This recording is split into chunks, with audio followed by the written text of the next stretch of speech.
That is what we do. We overcome obstacles. That is what we do. What we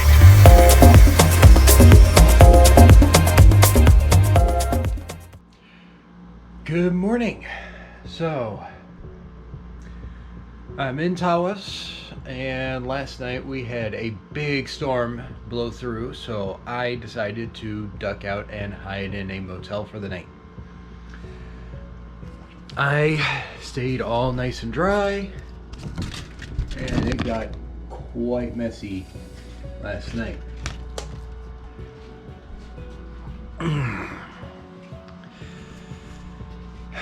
Costs a little bit, but it's worth it to be able to keep my sleeping bag dry, at the very least.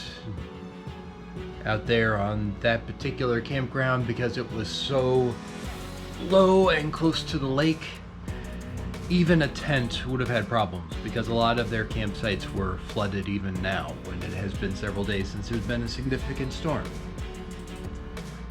I took advantage of the time. I've got my batteries all charged up, I've got my clothes all washed, so I'm basically ready for a fresh start for the second half of the upwards journey.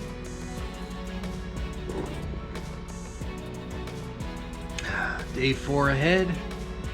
It's got about 55 miles on it. I can't get an exact easy figure because my Garmin's route path is from a different campground from here. So I have to, I know the way I need to go. I just need to take Highway 23 north from here, and in a couple of cities I'll meet up with my path and I'll have the full destination ready to go.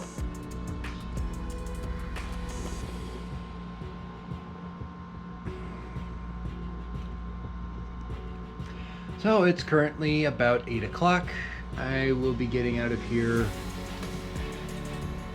well, definitely within the next 2 hours, because checkout's at 10, but I'm just waiting for the storms to finally finish clearing out, especially further north of here.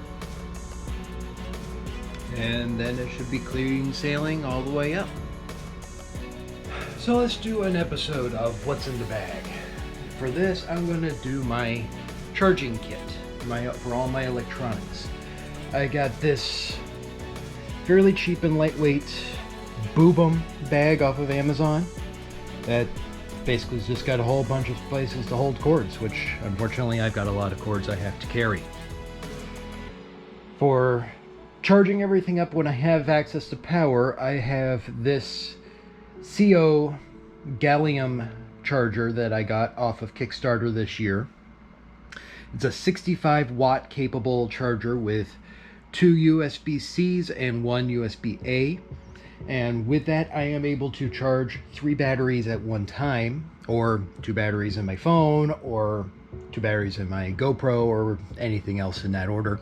With that, I keep everything charged up.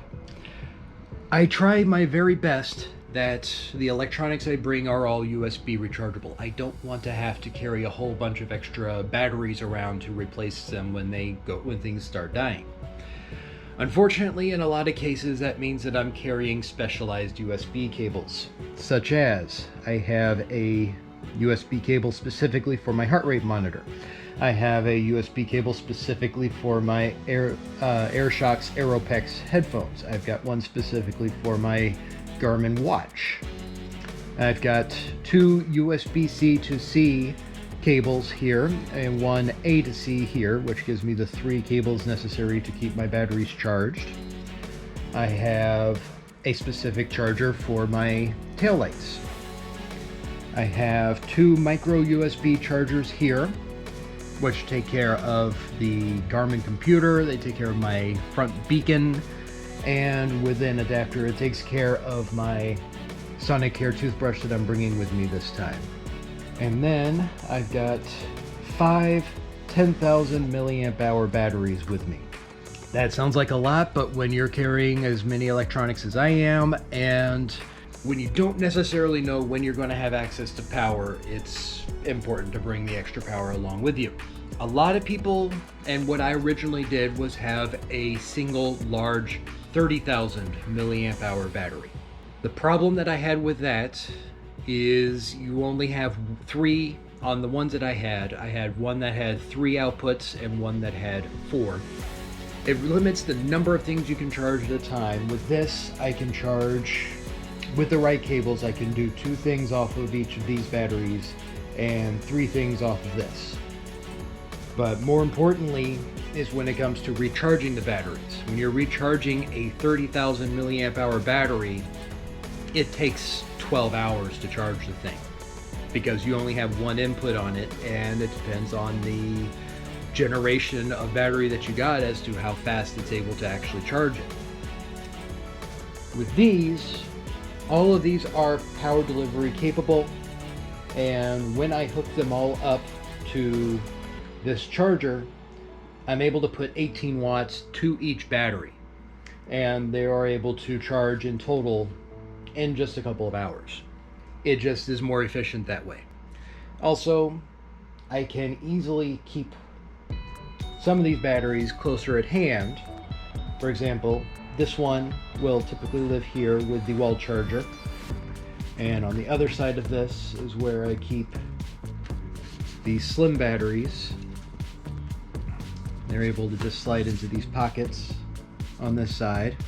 This battery can live either in one of my seat side bags or in the seat back bag to be close at hand if I needed to charge anything, such as if my phone is running a little bit low, I can take the A to C cable, which is long enough, put this in my hip seat bag, and it runs into my phone up on the handlebar. That's how I keep all my electronics up and running. Of course, the only one that is not kept up and running with all this is the Spot satellite tracker. Unfortunately, it runs off of AAA batteries. They should last at least long enough for this trip though. If not, I'll hit a Walgreens and get some AAAs, but that's just the one piece of electronics that I cannot recharge with USB on this trip. Not fun when you end up breaking something when you're just trying to adjust it. I had this little bar end being used to hold my computer and phone on my handlebar. I wanted to just adjust it like half an inch inward on the handle, and when I went to tighten the bolt back down, it stripped itself. It won't hold down anymore. But what I ended up doing is I had this bar that was holding my front beacon in place. I repurposed it, and I finally got a position that I'm happy with. Got it up here. It really holds the phone and computer a fair bit better than this bar had because it holds them up a bit higher. And the beacon is now just hanging out down here. But yeah, I broke apart. Yay.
So that was a very nice encounter I just had while having a little lunch. I took a little detour on the route to make sure I hit a town that would have something good to eat. Stopped at this little place called Nana's Dome. Got myself a pulled pork sandwich and had a little chat with the proprietor. And she gave me my sandwich for free and donated $45 to the American Diabetes Association. Really awesome. I went and posted that to the Facebook page and officially marked a cash donation on my fundraising page. That alone makes this whole thing worth it. Oh darn! A brew house right here that doesn't open for an hour and a half. I would totally stop there. Oh well, I got about 20 miles left to go to get to the campground I'm heading for. We'll see if I make anything else along the way. And for now, it's just pushing up Highway 23.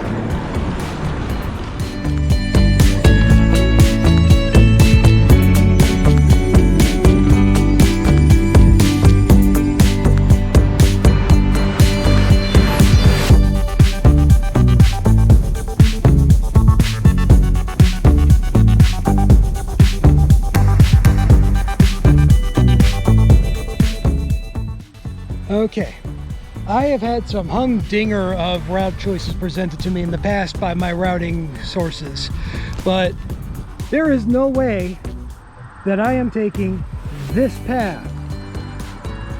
This is said to be a road with no name that Garmin and Komoot are telling me to take right now. Yes, that is a road right there. No, thank you. I'm just going to go ahead and take 23 all the way up to the state park. Thank you very much. Slow and steady can get you up any hill.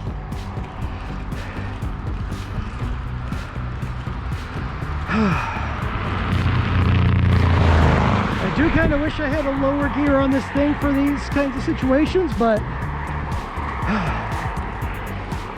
I think I'm managing it. I think I can. I think I can. I think I can. I think I can.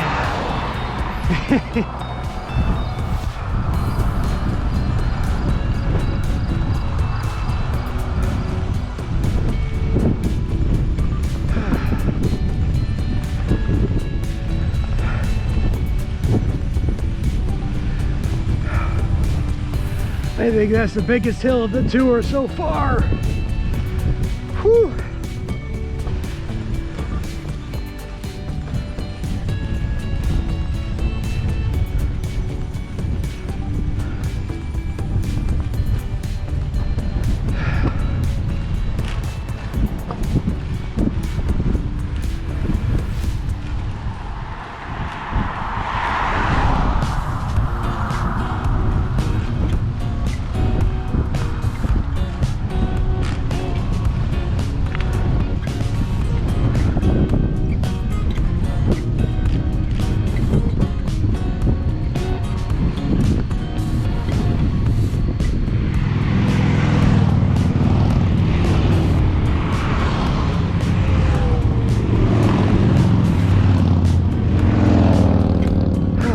Motorcycle gang send off, I made it! Woo!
just a short walk away from my campsite, I have basically my own private lake beach. And there's some people over at the campground playing over there, and a couple of people with boats, a couple campsites down there, but this part is all mine.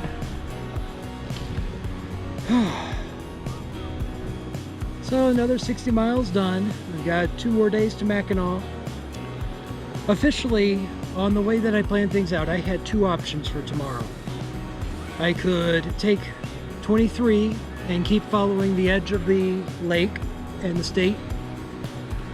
And at one point I found a place where there is a small state forest marked land, which means I could do a dispersed camping on that, and that was my plan. And then I noticed that there is another state park just a little bit south of there, and it's a rather interesting one because it has apparently the lower Michigan's only waterfalls. So that could be interesting to check out, but it's also going to be a tourist trap. It's going to be a lot of people there. However, I did meet some nice people here when I was checking in, and I've learned that the bike route that would take me to that campground, that path is not very good. It's not improved, so it would not be very good for the trike to take on. So with that said, I am most likely going to take the route up 23 and do a dispersed camp.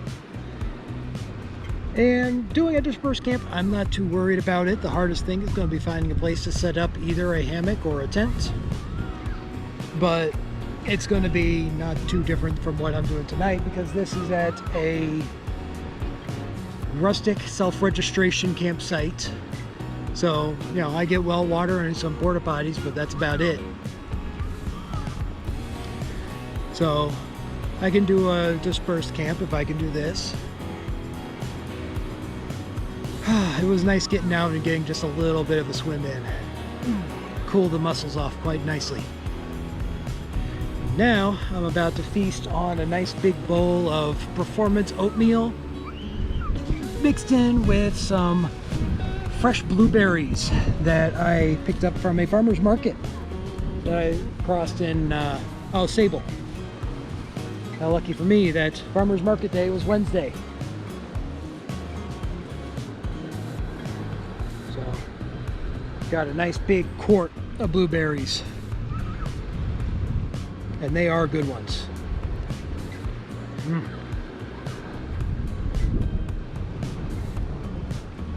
Just have to watch out for the stems.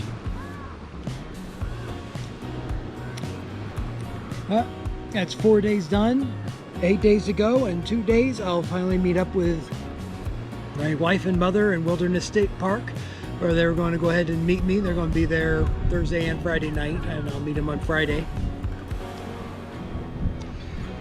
And she'll be bringing my resupply bag with me for all the food that I've eaten out of my food bag. I'll probably be eating a lot of that tonight, considering I didn't really get too much in the way of food along the way. I just had that pork sandwich from Nana's Dome. But, you know, I'm not hungry, which means that my intention is working. With being on a ketogenic diet leading up to this trip, it means that my body is primed to use fat for fuel. And it's also primed for converting protein and fat into glycogen for anything that needs glycogen to run. Normally you get glycogen from carbs that you eat. And today I did my 60 miles mostly off of the carbs that I had yesterday, having a burger, fries, and some beer. And was only working off of the stored carbohydrates from that. I didn't have any other carbs until I had the bun for the pulled pork sandwich. But I wasn't really that hungry. I was just seeing, well, I'm getting close to destination and I haven't stopped for lunch yet. So let's go through this town and see what there is. And I found that place. Just a complete luck shot that I hit that place and had that sandwich. But yeah, it was tasty. So Other than that, the only thing I was running today off of was a keto coffee and some keto oatmeal that I had this morning. Maybe 1,000 calories worth of fat and protein. And on a 60-mile day, I've burned 6,000 calories. And those calories have to come from somewhere, and that's been coming from here. I weighed it myself the morning that I started on Sunday, and I was weighing 266 pounds. I can't really wait to see what I'm going to weigh when I get home next Thursday. It's going to be something else.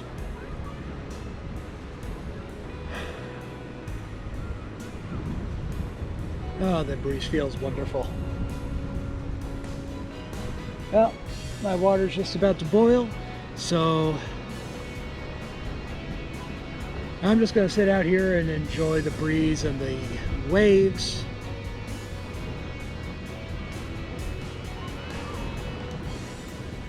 Have a good night. Jayo.